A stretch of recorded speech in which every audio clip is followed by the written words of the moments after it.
I kind of saw that one coming from you.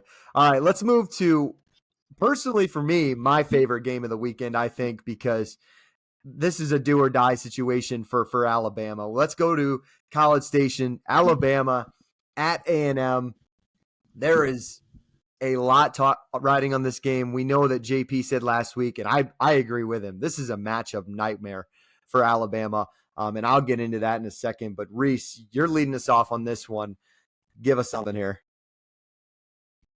Say Max Johnson, obviously with no Wegman, Max Johnson, he's stepped in and he's looked very well. Against Arkansas, 2 touchdowns, 210 yards, and 18 completions, only 10 incompletions. So he stepped in and done just fine. Big thing, too, is that offense, they've had 37 penalties and 7 turnovers. So that's not a formula to win if you want to go try to beat this Alabama team, especially at home. And then also that defense is stout. They only gave up 42 yards on 39 attempts against that Arkansas team who has KJ Jefferson, one of the preseason top quarterbacks in the conference. So I think that's going to be a tough thing for Alabama to figure out, because if you look at the stats for last week, Milroe only threw 12 passes, 164 yards. He ran for 2 touchdowns. So they're pretty set that they're only going to be able to run the ball. So I think it's going to compress that defense and maybe try to open up for some shots later in the game, because we all know Milroe can throw it deep, but he can't anything else in between. So I think it's going to be, what is that defense going to be able to do against that Alabama offense, where they know that's their identity and what they're going to try to do. In College Station is the hard part, but I still think that Alabama is going to be the more experienced and better team. You guys keep mentioning the nightmare matchups. I'll let you guys get into that. Yeah, I think you kind of nailed it on the head, Reese. It's that Alabama offensive line versus that defensive line and linebacking core for Texas A&M. It's going to be their toughest task this year. I think this is probably the best defensive line in the SEC.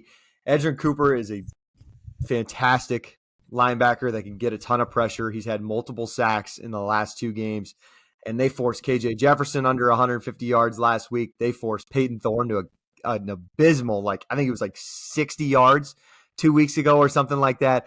And what has Milroe shown? He goes to Mississippi State last week and throws for 160 yards. He had one breakout run, but that was it for me. I think Texas A&M is just going to give this kid a lot of problems defensively. JP, I'm assuming you kind of think the same thing, but I just want you to reiterate for it, because I think we're all kind of on similar sides here. This is gone the opposite way that I thought it would with the public, right? I thought everybody would be on A&M, and I think the number has shown you that. But when you look at other things and majority of the money in some places, and you look at sites like Covers and other spots, it's been on Alabama, right? So at 2.5, it's not that crazy of a thought.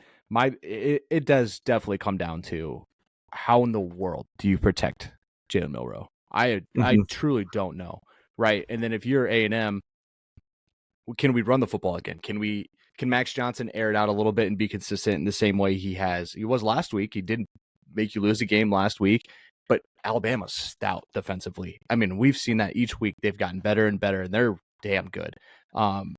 So it's going to be a slugfest, and that's why I really don't like the matchup for Alabama.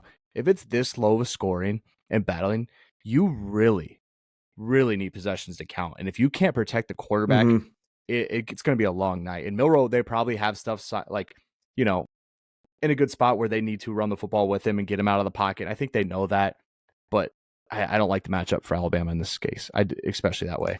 Yeah, that's a great point. And I think that's what it comes down to for me is when you get great defenses on both sides and the possessions down the stretch are going to be so scarce. Right now, I think I'm trusting Max Johnson over Jalen Milroe when things get tight, especially at home in College Station. But we'll have to wait and see. Parks, give us a prediction and give us some thoughts on this. Get us rolling on who you think will win or cover. Yeah, I think there's a lot of off-field implications for Texas A&M underlying in this game that I don't think everybody's bringing up, because it's probably the best matchup between these two teams, because usually when they play down the line, you get, it was a great game last year, but it wasn't expected to be one. It's expected to be close this time, but there's a lot riding on this game for Jimbo Fisher, man. He should have been a coach that we mentioned when we were talking insecure or nervous. This guy should be nervous, man. If he doesn't win this game at home against an Alabama team who's having a down year, those talks are even going to spike higher. So I think it's an important game.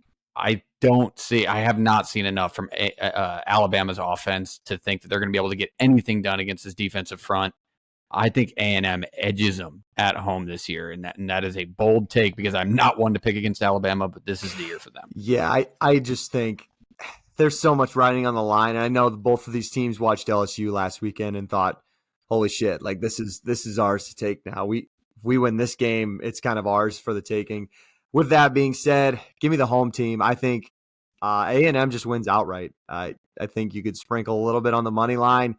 I don't trust Jalen Milroe. I'll continue to say it until he proves me wrong, and he's got a great opportunity for that this Saturday.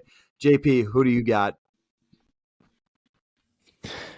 This is another spot I probably should have just faded the public, but I can't. I'll go with the Aggies, but I love the under. I was going to say I need to find the under. I probably should. If we had an option to take that, I think I'll just take that. 47. I like that a lot. I think this is like a 17-13 type game. A&M still wins. Reese, did you say you told us you got this for us later? Is that correct? No. I had Wazoo later. What do you got?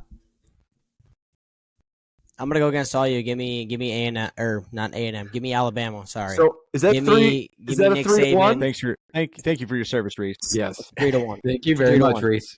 That's the best news A&M fans. 3-1 against two of you guys on two of them this week. So it sounds like I'm stacking them back up. I won a 3-1 last week, so it doesn't mean anything, I guess. Reese is like the other guy's cops. All the sex we don't want to have, but we have to. Oh, we do it for you. Thank you, Reese. And you'll do it again and again. I am the other guy. I am the other guy. Walking so we can run.